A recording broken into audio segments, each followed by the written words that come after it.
I appreciate everybody being here today. This is we had a great town hall forum yesterday about COVID-19 and some of the best practices in our area. Today's conversation, I think, is going to be even better. Just a great discussion about race and social justice in the town hall today, and very excited about the upcoming program that we're going to have here for you. Again, for those that maybe that weren't on yesterday, I'm Joe Glover, president of the ADA this year. Very proud to be president of this group, and glad to have everybody on board. And really just glad for all of our colleagues. I know that we've all been dealing with a lot this year, and one of the things that always makes me feel better is just knowing that we have all these colleagues here that are on the call that are helping each other, and just somebody else that we can lean on and get some advice from. So very excited about that. I am going to, before we get going today, I'm going to turn it over to our sponsors for this town hall, and I am very excited to welcome Ron Haley and Robin Fontaine for Masters Transportation. You know Masters Transportation. They've been a sponsor of ours for many years now and have always been a great transportation partner, and we are so happy to have them here and happy to have them as sponsors of this town hall forum. And Ron and Robin, I'm going to go ahead and turn things over to you. Well, I just want to say thank you guys for having us on I think we've got some of the best tech right now that's happening in the room, so we're going to brag about that. But great to be with you guys and have an opportunity to be your partner. Since this whole thing has been going on with COVID-19 and so many other things in our country, we have continued to do one thing, and that's try to move people forward. And there's been so many changes that have happened with transportation. So many changes for you guys with your fall sports and things moving into the spring. We just wanted to make sure that we were there and flexible enough to take care of whatever your needs were. And so what we've discovered is that our rental group has been more successful with helping our partners over these last few months than anyone. And Robin Fontaine is the national rental manager for Masters Transportation. So she's been a huge part of that. She's designed some things to really kind of continue to help move you guys forward. So before you get into the tough talk of racial injustice, we're going to just talk to you a little bit about how we can help move your students forward over the next year. So I'm going to turn it over to Robin and let her talk to you a little bit about that. Okay, guys. Thanks, Ron. Again, thank you guys for taking the time this morning. Just to talk a little bit about our rental program, I think, like Ron said, we've definitely made some pivots and turns in our typical program to be able to help make sure that you guys are able to move forward with not only moving fall sports to the spring season, but also following recommendations based on social distancing. So first of all, we do have fleet that's both CDL and non-CDL, making it really flexible for additional people to be able to operate these buses that weren't operating them before, like your coaches. We definitely want to be able to turn on a dime like you guys have to be right now. We're in unpredictable times. So we are in a position to be able to let people out of contracts that we typically wouldn't have done before. So as the winter progresses, if we have to move to social distance or doing distance learning, we can absolutely help you get out of those terms with no additional cost. We are offering right now 6-month discounted rates for 5-month terms. And we can go ahead and lock in any of the 2020 rates for the 2021 season. So as you guys are looking into your transportation needs, we do have a very responsive team, not only at our 1-800 number, but also live chat. You can also reach out to me directly. My direct line is 816-979-3384, or you can always reach us at our 1-800 number, 1-800-783-3613. Thanks, Robin. I want to say this to you guys too, because there's so many things have changed, and we're going to be super flexible with you guys. If you guys have fleets that you are now thinking, we really don't need these buses, Masters is ready to buy fleet from you, to move those things, those types of vehicles over to leases, just whatever the need is. You guys maybe have seen when I talked about our partnership with the NAIA, and we have loved being partners with you guys.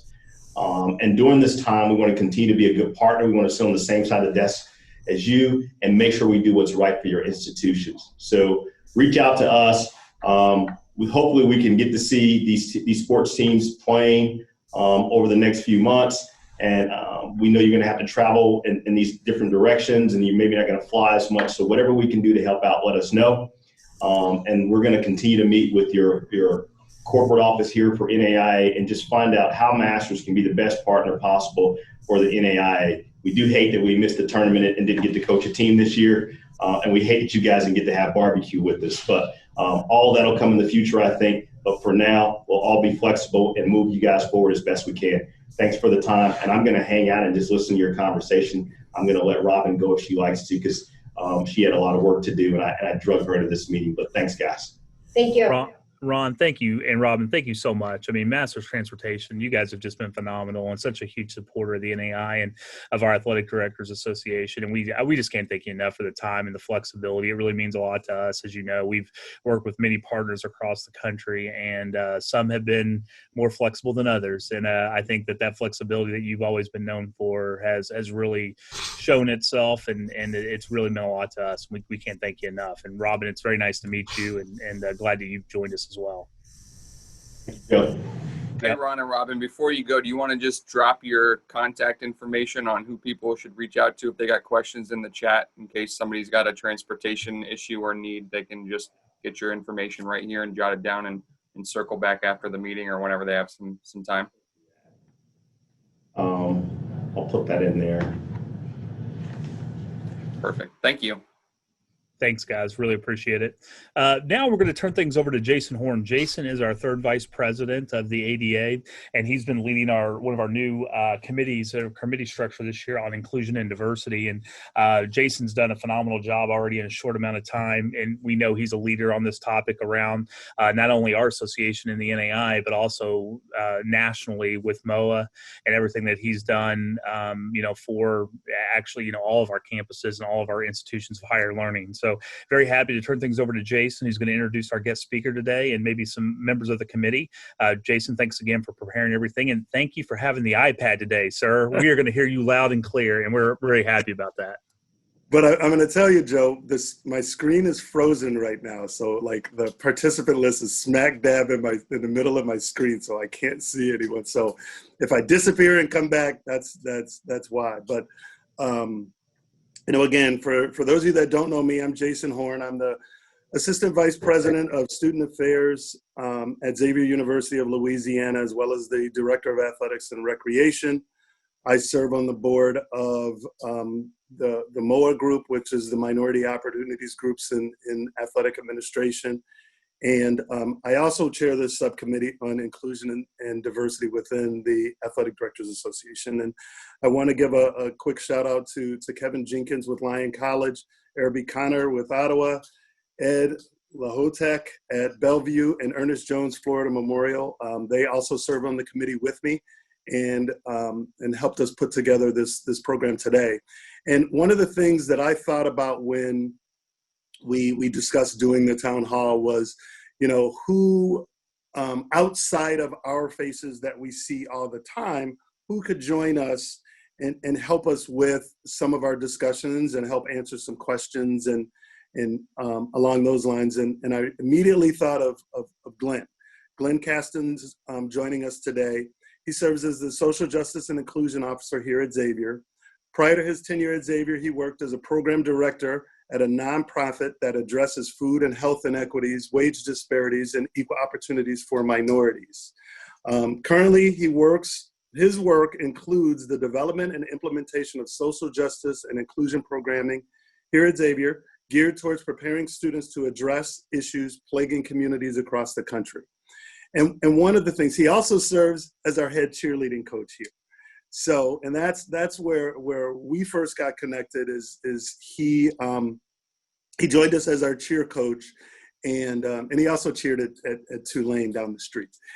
He joined us as our cheer coach, and eventually he moved into a full-time role with the university. And so recently, and I'll let Glenn talk a little bit, but recently Glenn helped us out with some programming with our student athletes, and he did a phenomenal job with that. So with that, Glenn, I'll turn it over to you real quick, and then we'll kind of talk about what kind of the game plan will be. Thank you so much, Jason. Thank y'all for having me. I get nervous when I walk into the AD's office, and I'm in a whole bunch of AD's offices right now. But I'm really excited to join you all to kind of just share and hear from your experiences, and to also not just to share with you, but to learn from you all as well. I so view diversity and inclusion work as an opportunity to engage multiple folks across multiple differences. And so this is a great group to be working with today. And I'm really just excited that there's a committee and that the conversation is being had. So thank you all so much on the committee for inviting me. And thank you so much for really engaging in this conversation, especially right now, right? The right now is right now. And I've always been told when is the best time to start conversations, and that's now. So thank y'all so much for having this tough conversations. But while it's tough, I want to preface with one thing. It has to be light and easy. I'm the cheer coach, so it's hard for me not to smile. So don't blame that on me. So let's make it light. Let's make it fun. I want to hear from your experiences. And by all means, I want to break the barrier of like not being able to ask a question, because I think when we don't want to ask that question that feels a little awkward, we can sort of stifle our own progress. So just be able to willing to ask the question. So I want to talk about first, and Jason, do you want me to talk about our student athlete conversation first, just to kind of Sure. springboard us in? So Sure. Now I will ask people. So just if you have a question, I think you're able to unmute yourself and ask the question. The other thing is put it in the chat. Dan, if you will, I'll ask you to man the chat a little bit, because again, all I see is the participant list on my iPad. Me and different technologies since I was kicked off my laptop from doing any more Zoom. So Dan, if you'll help us out with that, that'll be great. Got it. No problem. Glenn? cool. So so first I want to say that one, we wanted to, as we started to think about diversity and inclusion on our campus, we wanted to put the ball, y'all heard that little nugget right there? We wanted to put the ball in our students' court, right? And so we handed them the ball and we said, what are some things that you specifically want to talk about? What are the things that you want to talk about in terms of that's impacting you, right? And so what happened with that student, the Associations for Student Athletes group here, is they wanted to talk about voting, right? And so that conversation started off very, very small. So I said, so what do you want to talk about with voting? And they're like, well, we want people to go out and vote. I was like, okay, so do I. So we started to have that conversation, and what happened out of that conversation was that we found out why they wanted, right? So we got to the why. So I kept asking this question, and there's a strategy that if any of y'all want, I have this thing that's called the 5 whys that we implement with our students. And so I said, why do you want to talk about voting? Why do you want to talk? Oh, well, because I feel like people don't understand athletes. Why? And so we continue to drill down at the why. And at the heart of that conversation was that they felt like athletes had a platform that people would more likely listen to from their peer stand group, right? And so I said, okay, great. So we started to develop, they wanted to do, I said, so how will you engage your student body? They wanted to do a panel. So we hosted a panel with our students across campus. In that process, what we started to do is we started to really drill down at the system level issues that they felt were plaguing them from a global standpoint, right? So whether that was race issues, whether that was social economic disparity issues, right? Whether that was gender issues, what are the things that impact you the most that you want to inform people about? And so we started to have that conversation. I worked with the student athletes to develop specific questions that we would ask throughout the panel. And then we also then went to how do we craft responses to those particular questions that will then lead people to understand your particular perspective. And from there, we had a wonderful panel. And I think that the students were well received by their peers and across the campus. But the thing I wanted to talk about specifically about that particular situation or that particular engagement opportunity was that we had the opportunity to really break down the barriers between age groups, because what we found was that we said, and they told me, right? And then we found the research to prove that thing. And so they told me that, well, young people don't want to vote. Young adults don't want to vote. I said, why? They said, because we don't ever feel like we're being heard. And so I said, okay, so let's talk about that. What's going on? Why? And so it was a lack of engagement, really. And so I think this is a great starting point to begin to talk about diversity and inclusion from a standpoint of what does that look like when we break down the barriers between groups so that they can begin to have the conversation of the issue. And that's where I wanted to kind of springboard this into, because while we may be an HBCU, and so most of our students are identified as African Americans, there are still diversity and inclusion issues within an HBCU. It's not just solely race, it's not just solely class, right? There are other issues that our students really want to talk about. And you all sit in a really unique situation and position because you all can impact the system. You all can impact at the system level. The thing that I want to also particularly highlight about this particular situation was A.D. Horn, he got out of the way. So he got out of the way. Which, as you all know, is hard. And this is not from a bad standpoint, right? He got out of the way because he knew that his perspective from his particular demographics did not mesh with those particular perspectives of our students because of age, right? Because you just call me old. I didn't call you old. You know, look, a lot of gray hair. I always tell my students, I'm much older than you think. It's just a lot of gray hair and cocoa butter that makes it nice and tight. But even I had to get out of the way. And sort of my experience has always been when we begin to talk about diversity and inclusion is to get out of the way, right? So that those conversations can be had. So I want to start there, and I want to hear from you all to make it very conversational about the things that you may want to discuss within this, within the couple minutes that we do have. Whether that's student athlete, how do you engage student athletes to start to have diversity conversations within your departments? Whether that's how do I start to impact hiring practices or that challenge us to think more in a diverse, inclusive way, or what is it? Like, what are the things that you really want to discuss at this particular point? So I'm leaving the floor open maybe for the chat box.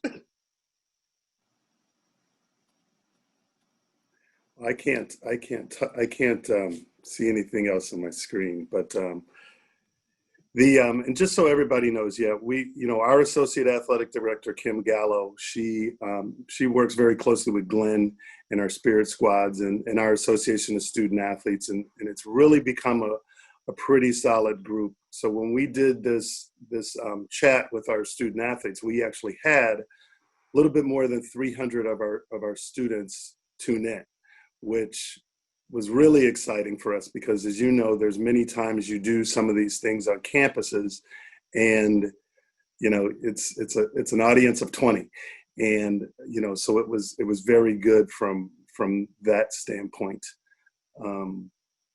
Dan, is there anything in the chat at this point? Nothing in the chat yet. Nope. Okay. Well, I'm sorry, go ahead. No, go ahead. Go ahead, Jason. So we'll kind of continue on, and if there's some questions that you want us to come back to, feel free, but we most definitely would prefer that this be conversational, and that if there's questions that people have, we've got a resident expert and Glenn on the call, and we do some pretty good programming. I just got a couple, Jason. All right, perfect.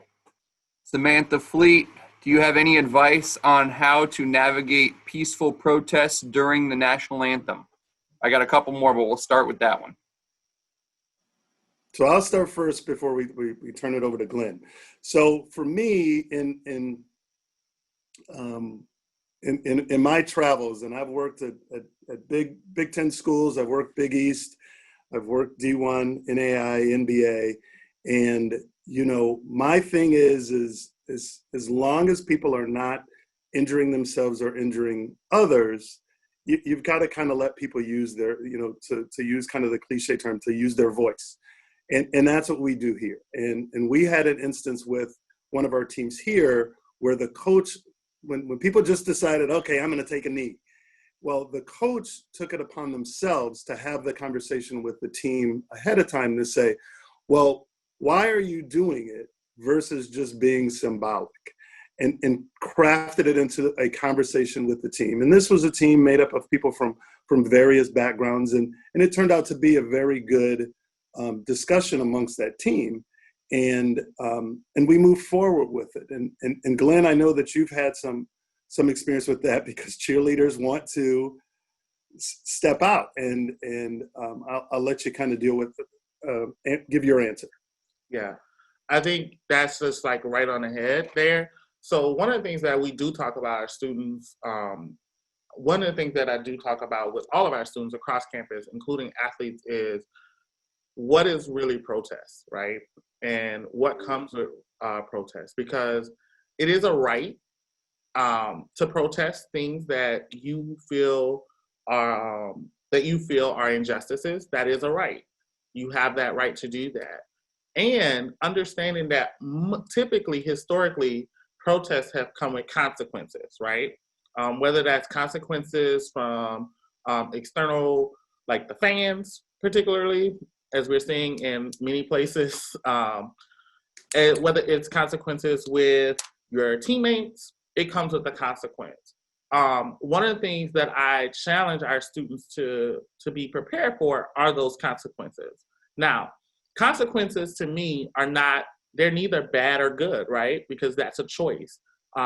It's a choice when you decide that you're going to kneel for the national anthem. And you have to be prepared for people who disagree with those views, and that's okay, right?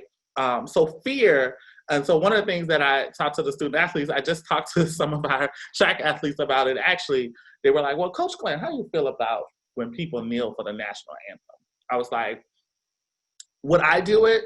Yes, I would. I said, if I was an athlete, right? But I have a responsibility from a coaching standpoint to stand in the middle. So me, in my particular role, I have to understand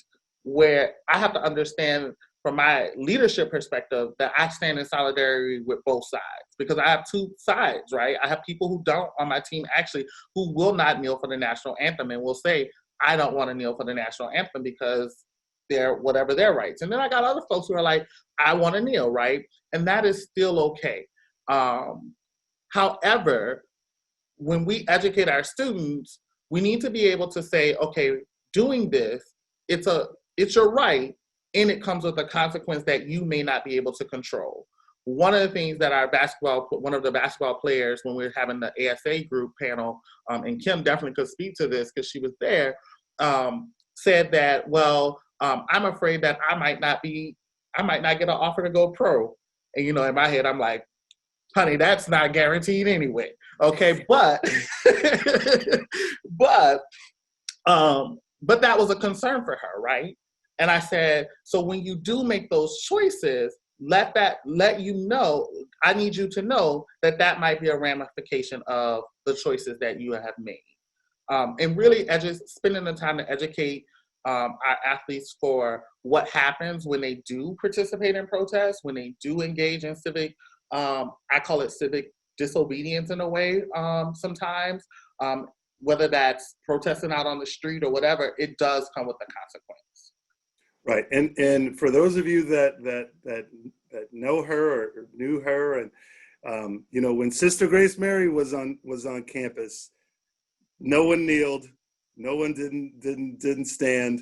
It was interesting because she had consequences for a lot of things. So I immediately thought of her. Like if a student was chit-chatting during the anthem, she would walk up to them sometimes before a game and tell them to stand at attention. But, those are just some things that you have to think about within your university environment. So our university environment allows for,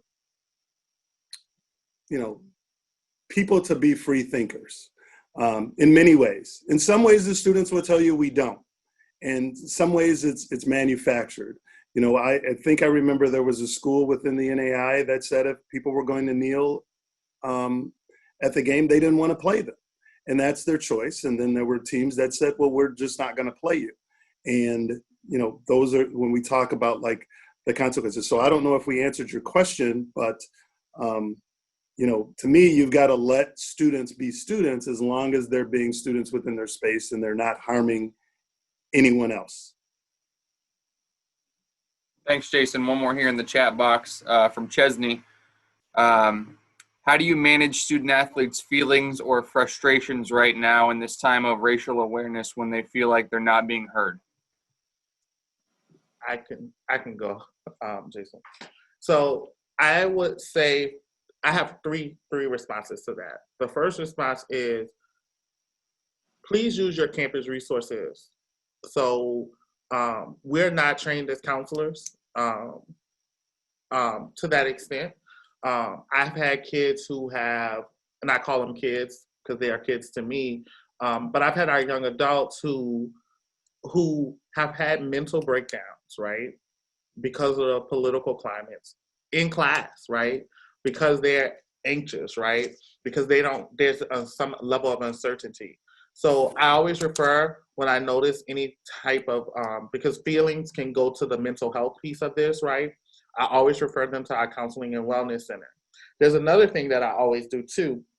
I have one student, and I don't like to put a student on blast at all, but I have one student who, she is at an HBCU. I want y'all to frame this for your set, right?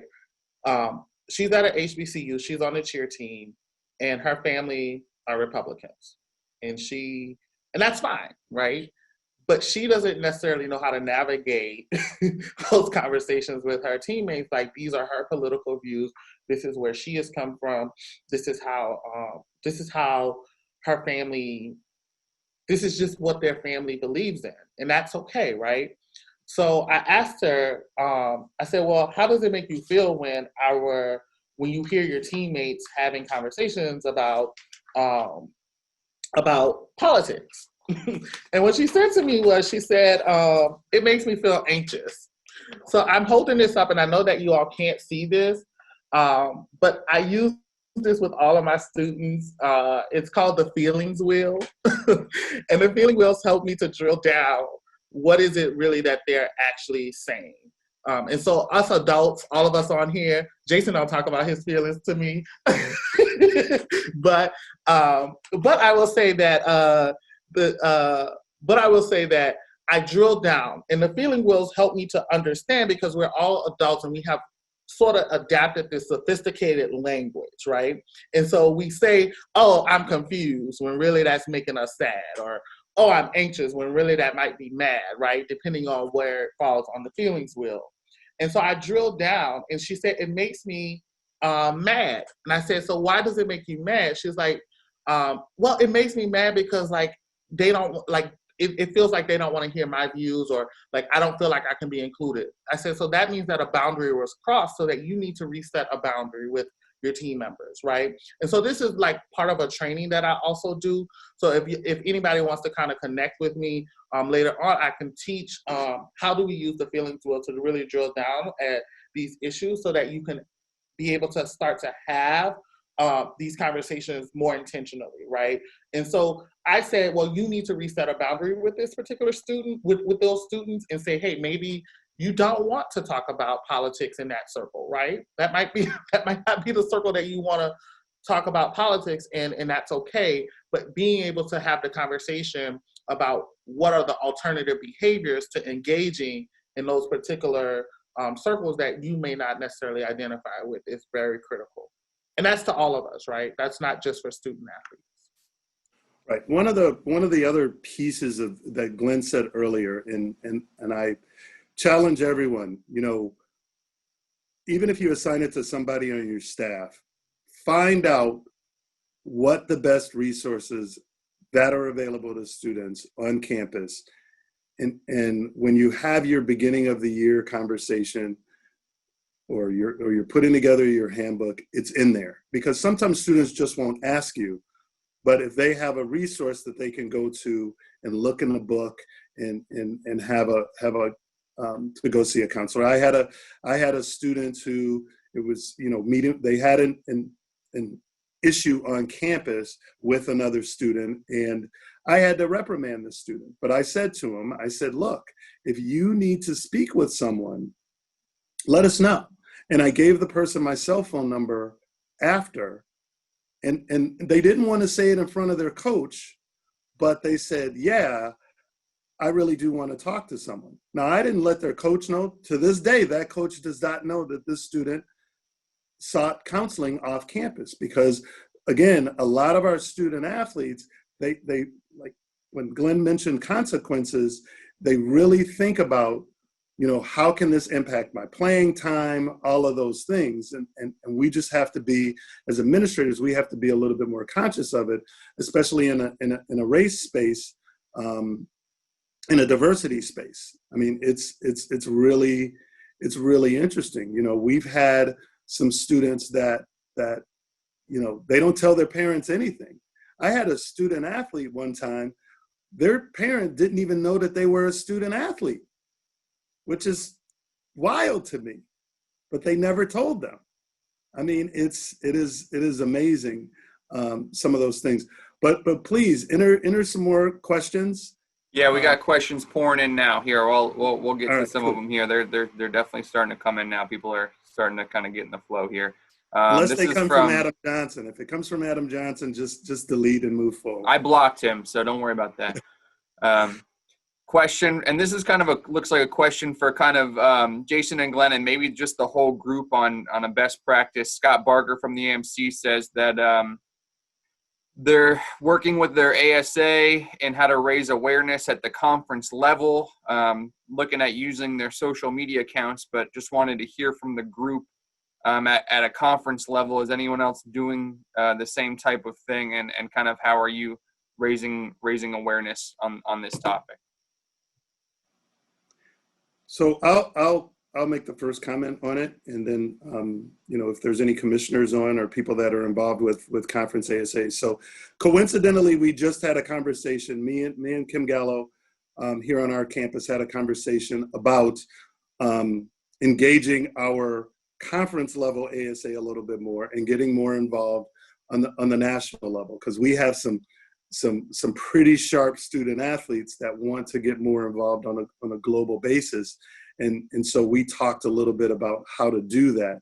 And so I know that our conference, the Gulf Coast Athletic Conference, they probably don't meet on a regular basis, but we're really going to challenge our conference association of student athletes to get a little bit more involved on a national level. But we'll ask if there's anyone who their conference ASA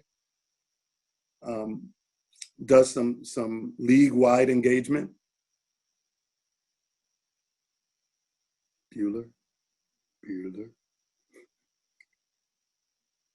Kevin, does your conference have a conference-wide ASA? Yes, Scott Barker was that was the question from Scott. So yes, we do have a conference-wide, and we do have two of our school members here on our campus that are kind of elected by the group themselves to represent the Lyon College on the AMC. So yes, and that's something that Scott is trying to get going and working campus-wide, and I think that's kind of one of their platforms they're looking at for this year. I think a good piece with it, and we do it here on campus. Again, I'm starting to back away from a lot of conversations because I tend to steal the microphone when I shouldn't. And I think Glenn and Kim get excited when I say, you guys just run the meeting and let me know what happens. And I think sometimes you have to guide the group in the right direction, but let them make the decision on the direction they're going in, as long as it fits within your budget numbers. like we're going to do, we're taking a look at administratively, and our Association of Student Athletes on campus has asked us about doing something involving Black Lives Matter. And so I'm looking at where we're going to fund some things, and we're going to do some things across our department. And it would be interesting to see if some conferences do some things across the board, because again, everyone doesn't operate the same way, and everyone doesn't have the same level of engagement. So are there any other conferences that anyone wants to share some of the engagement that they have? Otherwise, we'll move on to the next question. Jason, we're kind of similar, the Wolverine Hoosier.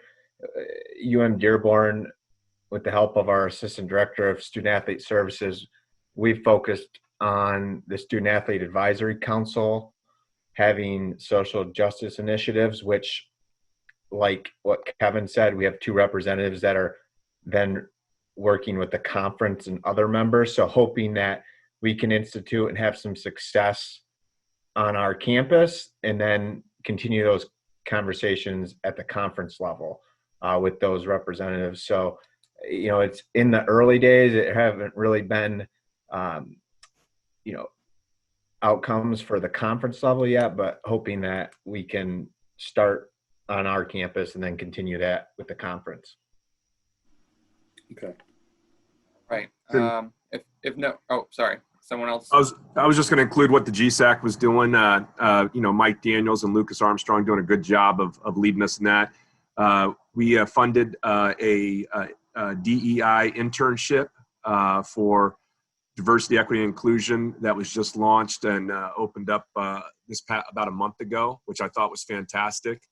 With that, the first initiative was to put together videos that were based out of student athletes from each campus that was relative to encouraging to vote. And that just launched over the weekend on Saturday. We had our first SAC meeting last month, and it was probably and again, I'm kind of feeding you from Mike Daniels. I wasn't on the call for the SAC meeting, but he said it was the most impactful, most engaged SAC committee meeting that we've had in the 3 years that we've had the SAC, and they're more engaged and ready to move and do some really good things. So I think that there's going to be a lot coming out of the GSAC this year, and hopefully that'll propel and stay that way moving forward. Okay, good. I mean, and you made me think about something. I challenge people to be entrepreneurial, and I would say, that it's the same with our student athletes and with our teams. And I'm not saying this just because he's on the call, but Glenn had to engage his team a little bit more. The cheer team actually did a video and created a routine about getting out and voting. And we had a community event last Saturday with one of the neighborhoods in their community center, and our cheerleaders did that performance there about getting out and voting. So it wasn't it was more organic. It wasn't a contrived deal. And I think it was a fun way for students to get involved and to use their voice, to use their platform. And that's exactly what they did. And I think, doing some videos that include students from across different sports, because one of the things that we found here is students love to see their face on social media, and it's great. And they tag and they re-tag, and then their mom tags and all those things. So I would definitely suggest using some of those things. Dan? Yeah, so I got one comment here to kind of wrap this up, and then I'll get back into the questions. Jill from Valley City State, the North Star is creating a social justice committee being led by a student athlete at Bellevue. It is made up of representatives from all 8 institutions. It's just getting started. So it looks like the North Star is getting the wheels turning there. Question that's been up here for a couple minutes from Nick Rule. With the election coming up and the political climate, how can we prepare our student athletes for handling the results with tolerance and understanding despite who wins? We have students who are on both sides of the political spectrum, just like everyone, that depending on the result could lead to an emotional reaction. What strategies can we implement in the next month to create a space where conversations continue productively after Election Day? I'll throw that one to Glenn, because Glenn is involved in some of the, not just the athletic conversations, but in the campus conversations, and some of the things that Glenn, that that we're doing, kind of leading into the elections. Yeah, I think that's common no matter where you go. We live in this great state of Louisiana, and we know we're a red state, but we live in New Orleans, and we already know. Part of this is about relationship building, right? And so one of the things that I've been really working across our campus to develop is how do we start to really cultivate positive relationship across multiple groups, right? And so in this process, it's hard, right? It's hard because every day we're seeing both sides sort of attacking each other, right? We see that every day, right? In the news, we see it. We're seeing it across our phones. So it's direct, it's very visceral, and it creates these visceral things that happen both with our students and with me too, right? So one of the things is you have to start with conversations to understand perspective. One of the things that we have implemented within our staff meetings, even at this level, right, at the coaching and the AD level, is we start with our perspectives. We start with, how's your day going, right? Because right now, I think in ways we've lost a sense of being professional to each other. When you go on Facebook, I'm like, dang, I just shared a post. And they're just like attacking me. And that's okay, but like that's not okay. And I think it's happening with our students. I think it's happening with our student athletes as well. So my first suggestion would be, one, let's start the conversations, especially if you're at a space where it's completely like, it's almost half and half divided. Hey, we all have our own views, right? And I would frame it in a context of win or lose, right? Like when you go to a competition, when you're playing that basketball game, there's gonna be a winner and there's gonna be a loser, right? And I think this is an opportunity for us to really take those champions of character lessons and start to really infuse them into our programs as we talk about sportsmanship, as we talk about these other levels of what it means to really work simultaneously together. And secondly, I will say, we can't be afraid to have, we've called it like this in our office, crucial conversations. So crucial conversations about differences, right? We have to notice the differences within our programs, and we have to acknowledge them in a very concrete way, because tiptoeing around it doesn't help, right? So we need to call and acknowledge those things as we're meeting with our teams, as we're meeting with our athletes. And then I would say the last thing is we need to learn and ask about and notice the differences, right? And we need to have these dialogues and these conversations because the conversation isn't being had, right? And the time is now to do that, because I don't remember who asked that question, but it's extremely important that before we get to November 3rd, that like we've prepped our students for whatever result. And also noticing that there's gonna be some type of emotion, especially when you're in a space that's divided on both sides of the aisle, someone's going to lose and someone's going to win. So no matter where you are, you need to prep students to have that sort of emotional response and provide a space for them to actually start to talk about their feelings, right? To talk about how they're feeling after those results and to tee them up. Like someone's gonna lose and someone's gonna win. Let's start talking about what that looks like so that it doesn't create division. Because my fear is that if you don't address now, it's gonna be really hard to bring the groups together afterwards. So that's a very good analysis. Thanks, Glenn. We have a comment here from Kim, and since Jason's mentioned her a bunch, Kim, I'll have you unmute and give you the floor here because I think it's a good jumping off point here instead of me just reading it. Hi, everyone. Kim Gallo, Associate Athletics Director here at Xavier. So I'll read the question I posted to Dan, and it says, for those who may not know where to start with having a DEI, diversity, equity, and inclusion conversation with student athletes, where and how can AD start cultivating these conversations, especially if a campus does not have an ASA group quite yet?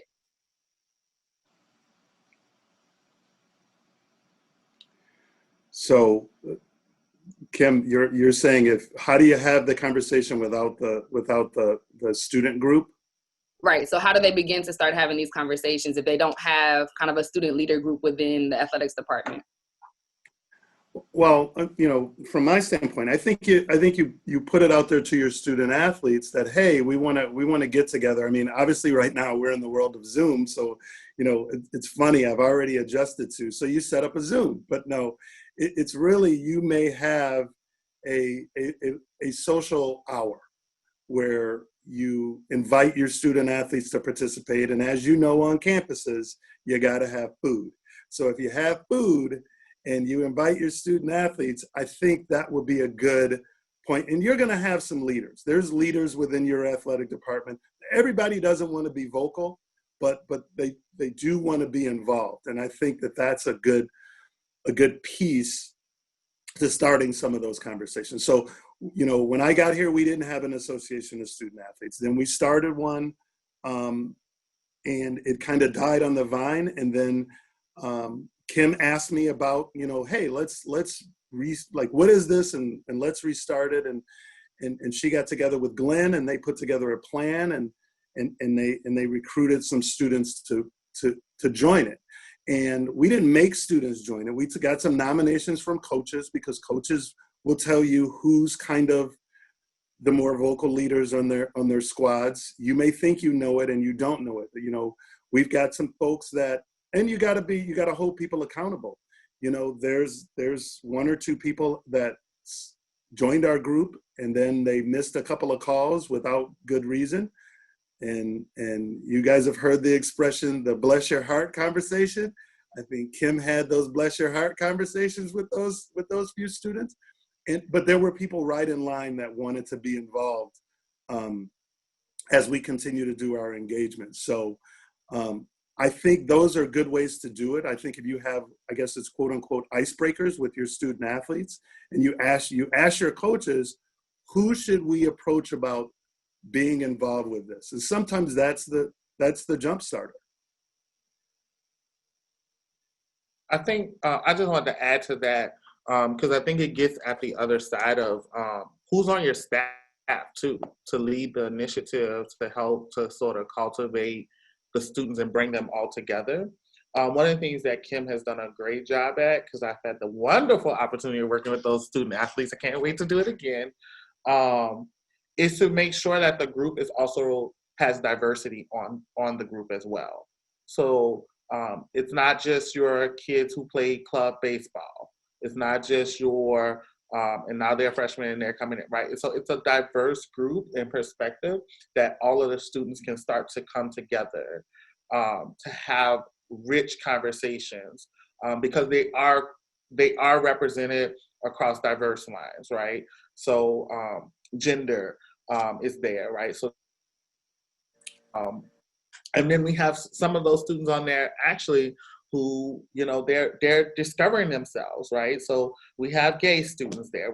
So there's a variety of those students there having these conversations. And I think that that's super important, because what you want to do with your ASA group is you want to create a group that can represent the spectrum of athletes that you have.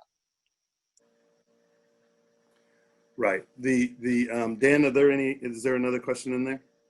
No, and I know we don't have a ton of time left, so I want to make sure that if you needed to round out or get any more thoughts in from what you had planned, you have that opportunity. Right. So, one of the things that we also wanted to talk about, and we ran up against the hour, and we'll probably do this, I'll discuss this with our committee, is hiring practices. And, you know, I've had several athletic directors within this group who have reached out to me and said, hey, you know, I absolutely welcome having a more diverse staff. I just don't, but when we put out the job, we're just not getting a diverse pool.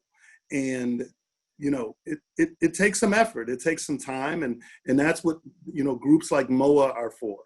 You know, Stan Johnson is a great resource, and he's in Kansas City, and he's a great resource to help connect people when they're looking for some diversity within their staff.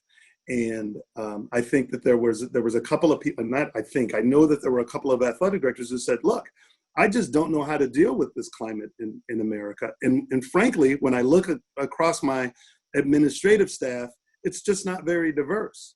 You know, so I would suggest that one of the things that you know, we look at here is I'm very conscious of the diversity that we have within our coaching ranks and within our administration.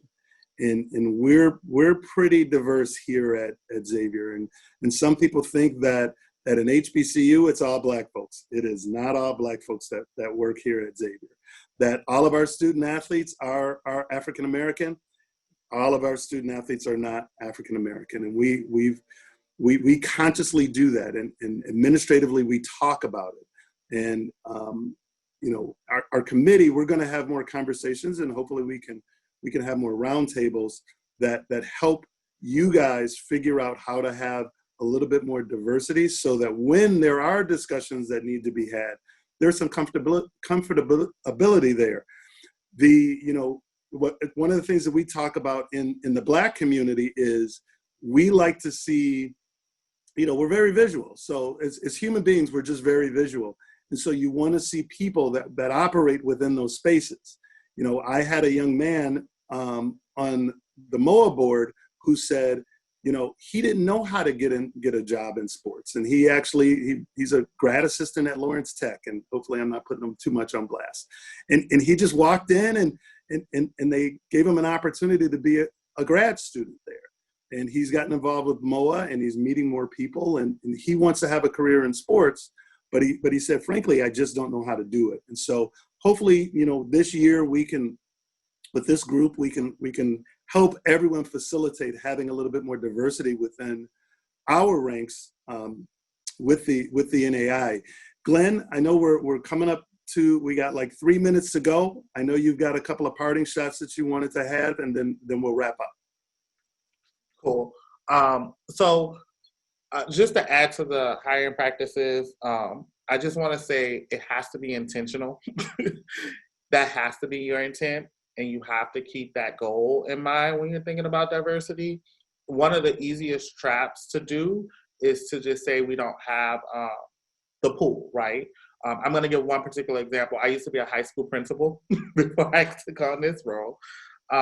And we didn't have folks outside our community applying to our jobs, which led to a lot, because I worked in a very low socioeconomic situation where most of our students were on free and reduced lunch, actually 99% of them. And I always tell people the 1% were the people who didn't complete the application.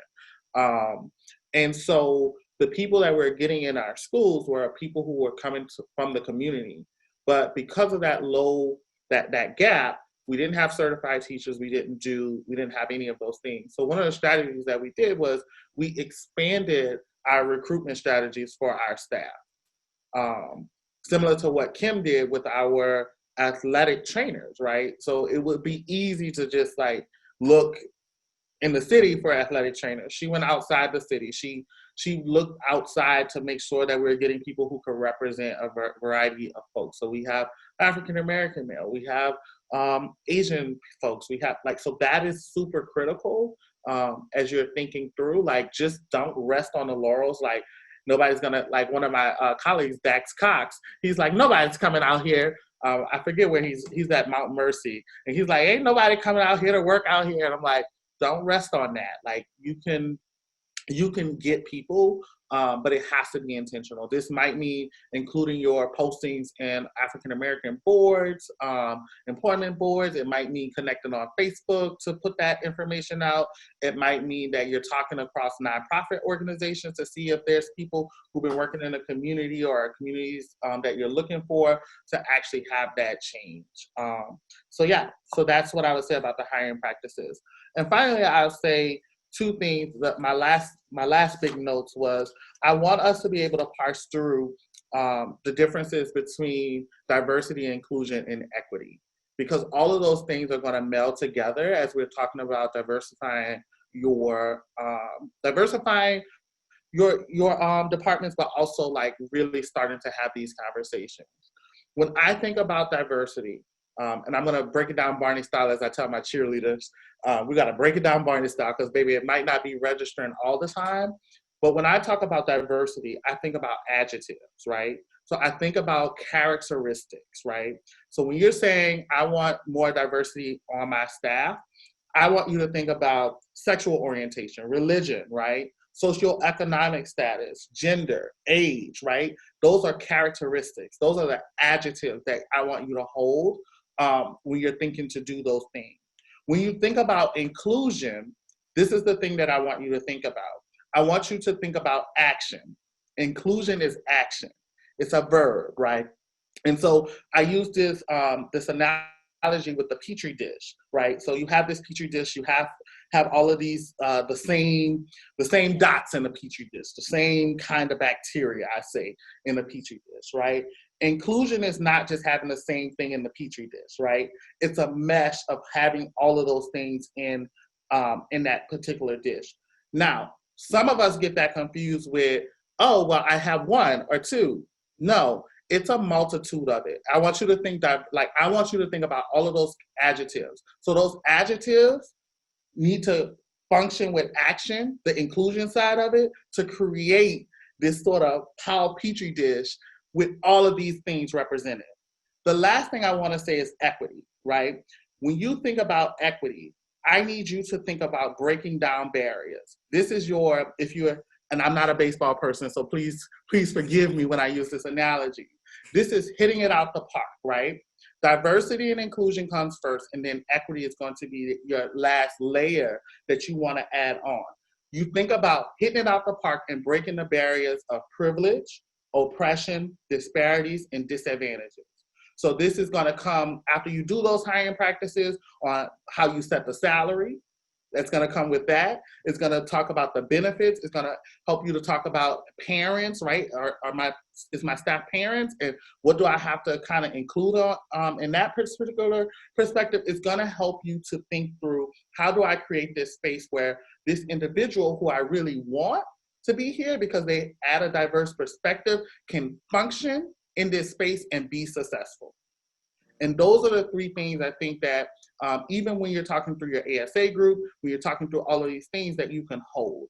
And if there's any information I want to plug that you want me to send you or have a deeper level conversation with you about, please, I'll add my stuff to the chat box, my contact information. Please reach out to me. You're not in it alone. We are here to help. Even outside of our university, because that's what real diversity and inclusion is. It's not lending yourself to the group that you belong. It's actually extending out to help and impact the community. Thank y'all so much. Hey, well, Glenn, I appreciate you taking the time this morning to join us. I think it's you were very helpful with some of the conversation, and I will tell the rest of the group, Glenn he will help you out if you need his, what was your wheel called? I forgot what your wheel was called. Feelings wheel. Your feelings wheel. He knows not to bring that in my office, but he can help you navigate that with your student athletes, and he'll help you think about some things, and I'm here, and many of you that know me, you reach out to me and you ask me questions, and we're here to help. MOA is here to help, and we want everyone to be the best administrator in the best departments that you can be in the country. I know we're going a little over, But I want to thank Ron and Haley with Masters for supporting us with this program. I want to thank the committee members for their participation in putting this together.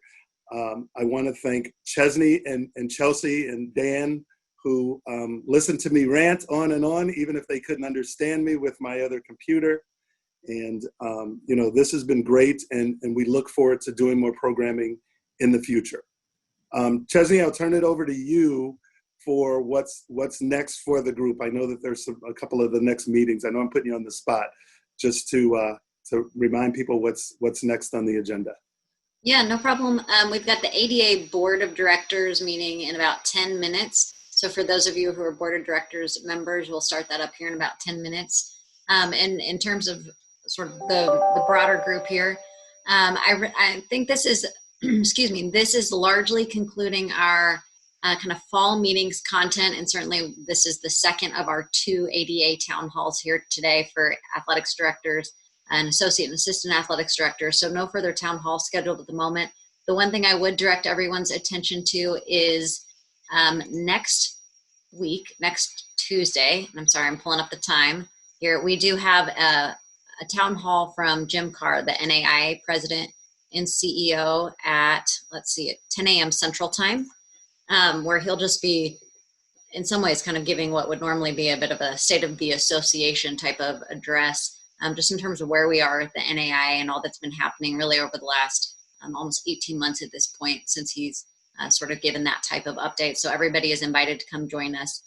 That'll be next Tuesday at 10 a.m. Central. So I think that's it at this point, Jason, but also look to you, Joe, for other items I may be missing. Nope, I think you got them all, and I appreciate everybody's time, and really great discussion. I hope you found these town hall forums valuable. We'd love to hear feedback from you guys. If you found them valuable, please let us know. Shoot me an email, just so that we know that if we're kind of hitting the right spot here, and if this is something you want to see more of. Put my email in the chat box right now, but would love to have some feedback on what you guys thought went well, and maybe what we can do in the future. With that, that's all I've got. I think we'll go ahead and wrap up. Hope you guys have a great afternoon. Thanks again for your time, and thanks for being here. All right, thanks, everybody.